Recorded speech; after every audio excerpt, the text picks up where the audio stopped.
चलिए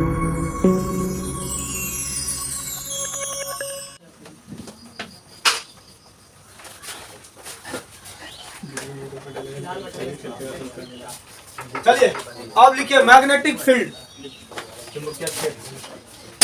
आज हम लोग फिर से दूसरे में क्या मिलेगा, इसके बाद कौन सा टॉपिक है, मैग्नेटिक फील्ड। मैग्नेटिक फोर्स तो मेरा मिल गया, अब क्या निकालना है, चुंबकीय क्षेत्र निकालना है। चुंबकीय बल निकल गया, अब क्या निकालना है, चुंबकीय क्षेत्र निकालना है।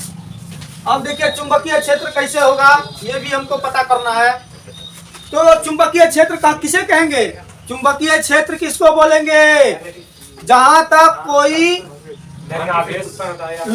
लोहा के पदार्थ या फिर कोई भी चुंबकीय क्षेत्र में जो चुंबक की तरफ आकर्षित होते हैं वह पदार्थ, जहां तक वह उसके रेडियस से वह विचलित हो जाता है, वही क्या कहलाता है, वह क्षेत्र क्या कहलाता है, चुंबकीय क्षेत्र। मान लो यहाँ चुंबक रखे हैं, ठीक है, अगर यदि यहाँ पर अगर लोहा का कण को ले गए तो यह इस पर बल लगा रहा है, अभी लगा रहा है, मतलब यह क्या करेगा, इसको आसानी से अपनी ओर खींचना चाहेगा।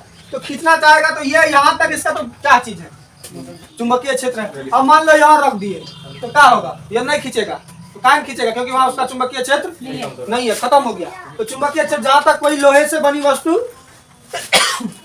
को अपनी ओर क्या कर लेता है, आकर्षित कर लेता है, वह क्षेत्र क्या कहलाता है, चुंबकीय क्षेत्र कहलाता है। लेकिन चुंबकीय क्षेत्र हम अलग तरीके से जानेंगे, यहाँ चार्ज पार्टिकल के वजह से चुंबकीय क्षेत्र को जानेंगे।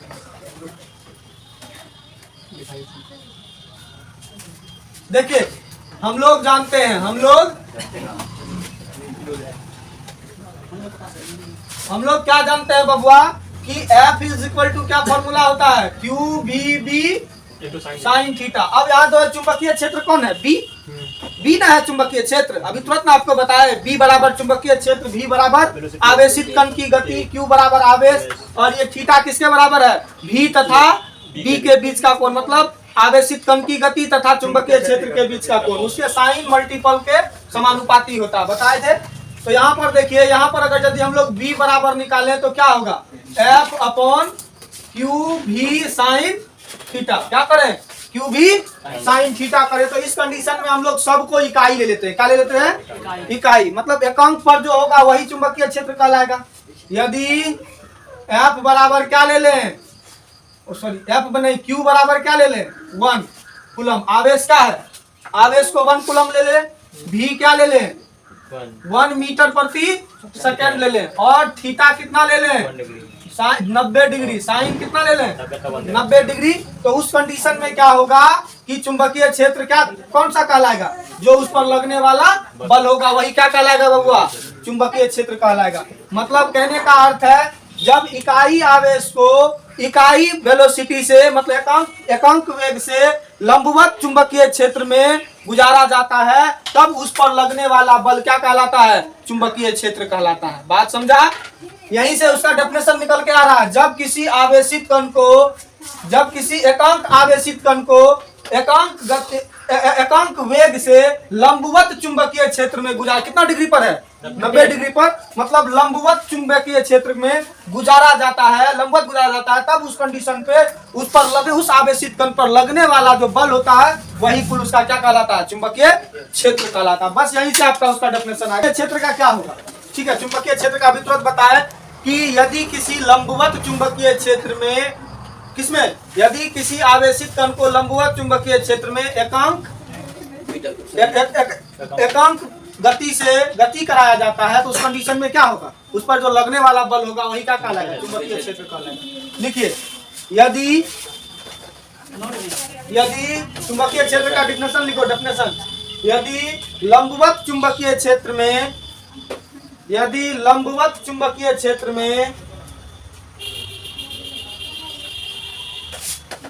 में कोई एकांक आवेश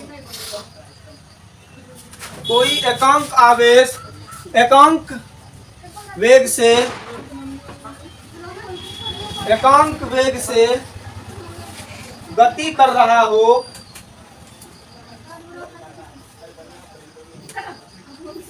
तब उस आवेश पर लगने वाला बल लगने वाले लगा दीजिए, लगने वाले बल को, लगने वाले बल को सेंटेंस बनाने लगेगा। लगने वाले बल को चुंबकीय क्षेत्र कहा जाता है। हो गया, कोनो दिक्कत नहीं ना है? मतलब लंबवत चुंबकीय क्षेत्र में एकांक आवेश को एकांक वेग से गति कराया जाता है, तब उस कंडीशन में उस आवेश पर लगने वाला जो बल होगा वही क्या कहलाएगा? आपका चुंबकीय क्षेत्र कहलाएगा। अब देखिए चुंबकीय क्षेत्र का यूनिट क्या होगा? एसआई यूनिट क्या होगा बबुआ?